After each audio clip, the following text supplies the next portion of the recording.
Wow.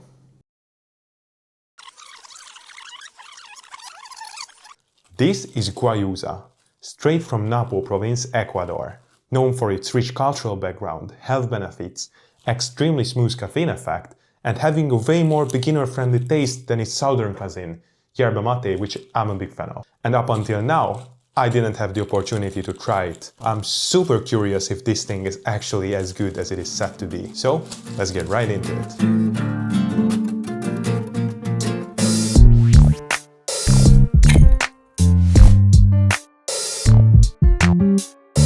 But before I try the actual drink, let me try this thing first.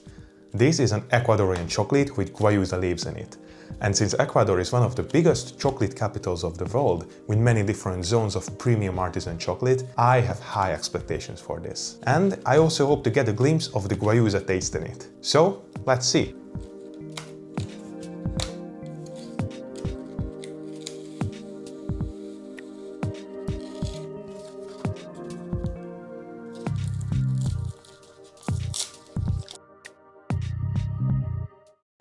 Moment of truth. It's good, first of all. It's not exactly like any chocolate I have tried before. It's very dark tasting, has almost a milky feeling to it, despite it's not a milk chocolate. In the end, there is some honey-like, slightly bitter feeling, which reminds me slightly of yerba mate. That could be the Guayusa. For the chocolate, it's like very sweet compared to it being a dark chocolate, which to me signals quality in a way, because the quality yerba mates can also feel very sweet. The chocolate is likely the same way. Without being a chocolate expert, I would recommend this to anyone, even those people who are not fond of Guayusa or yerba mate. This is a very good chocolate, enjoyable to everyone, and probably not like anything you get in Europe. Definitely one of the best chocolates I've ever had. With each bite you get more and more of the feeling of the taste. When you have swallowed it, the taste of the chocolate disappears, and it leaves this honestly very pleasant herbal freshness in your mouth. And also this thing has only 4 grams of sugar per 100 grams. Compared to that, it's like way sweeter than any dark chocolate I have ever had, and that could be because of the Guayusa. Okay, now I'm ready for the drink. First we need to prepare it. Despite the similarities between Guayusa and yerba mate, the process of preparation is actually quite different.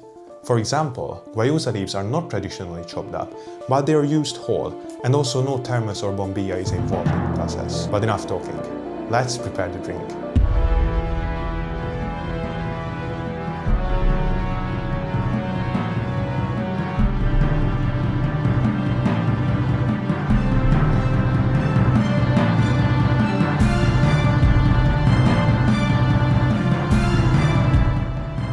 Now this is what it looks like when it's ready.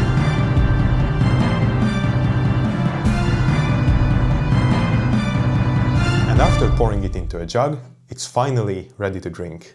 I'm using a handcrafted Kichwa gourd for the most authentic experience. So now,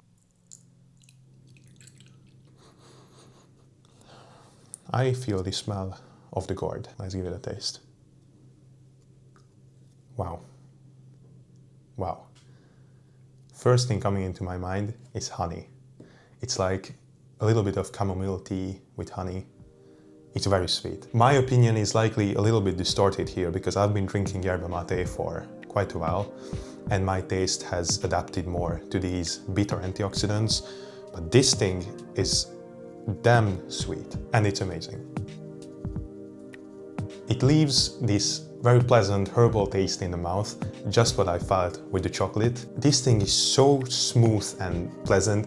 I would never guess it contains so much caffeine and so much healthy, potent antioxidants.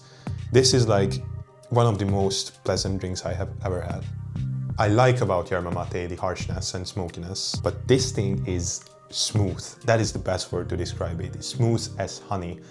But it also has this complex herbal taste, which of course I would need to drink it for more time to be able to appreciate the complexity, so as with yerba mate. But firsthand, this tastes very pleasant and very good, and I can't believe this is actually the relative of yerba mate.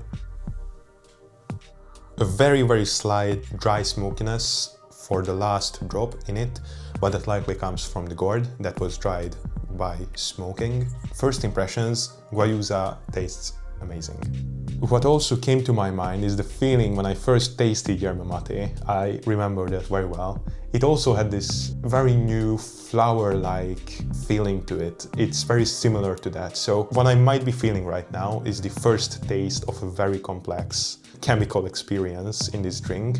I would need to drink it much more to be able to formulate such a complex picture as I formulate about yerba mate. But what is really different about Guayusa is its sweetness, smoothness and pleasantness. Like anyone could drink this. So if you can't stand bitterness, mate may turn you off, but this thing is another level of pleasant. So who do I recommend Guayusa to? First, to people who want to start their day with an antioxidant and slight caffeine boost. For them, it could be game-changing, because if you're like me, if I drink mate first thing in the morning, I get a headache from it. For this, I could imagine not causing any of that headache. And unsurprisingly, the traditional Guayusa ritual happens at dawn, where people drink it to give them power throughout the day. I also recommend it to people who cannot stand bitterness, but still want benefits similar to what they could have if they had yerba mate. Although I have heard that some people still don't like the taste of it for the first time. If you happen to be in that category, like with many of these herbal South American drinks, you need to give it time. You need to drink it more times to be able to appreciate the complexity of the taste and like get used to the taste and actually feel it pleasant. So if you don't like Guayusa for the first time, try it 5 times, and for the 5th time I'm sure you will love it. These are my first impressions about Guayusa. I will surely update when my picture of it sharpens further, but if you have tried it, let me know in the comments how you liked it. If you enjoyed this, hit that subscribe button, and if you want to learn more about Guayusa, click on this video in the top right corner or at the end screen. Thanks for watching, and see you in a different Mateverse.